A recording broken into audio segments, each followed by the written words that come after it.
বিএনপির আওয়ামী বিষয়ক সম্পাদক রয়েছেন অনেকেই, যারা আওয়ামী লীগ থেকে বেশি আওয়ামী লীগ। বিএনপির আওয়ামী লীগ বিষয়ক সম্পাদক যারা রয়েছেন তাদের মধ্যে অন্যতম রুমিন ফারহানা, আওয়ামী লীগের সুবিধাভোগী, আওয়ামী লীগের ফ্ল্যাটভোগী, এবং যারা গুন্ডা দিয়ে নির্বাচন কমিশনকে ঠান্ডা করে দিতে চায়, যারা একটা প্রেসক্রিপটিভ ইলেকশনের দিকে আবার যেতে চায়।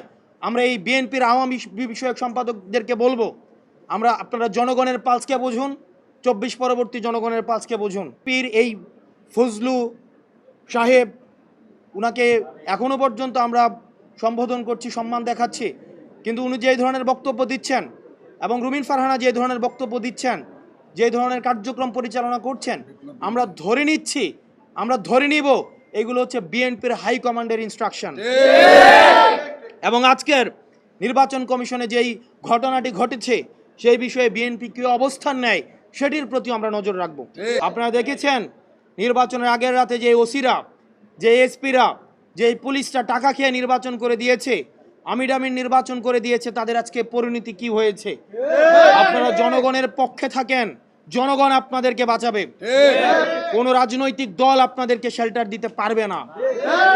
যদি জনগণ আপনাদের পাশে থাকে তাহলে এই হুন্ডা গুন্ডার রাজনীতি বাংলাদেশে আর পুনর্স্থাপিত হবে না।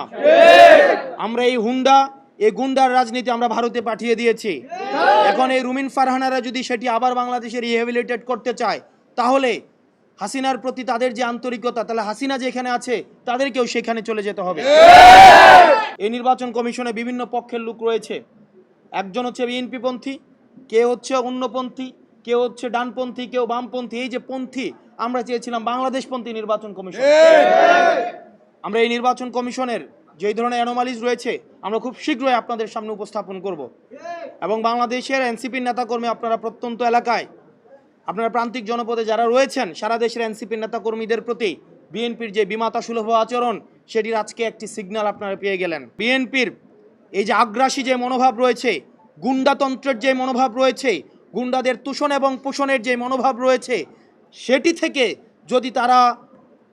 যদি সংস্কার না করে তাহলে তাদের গণপ্রতিরোধের মুখোমুখি হতে হবে।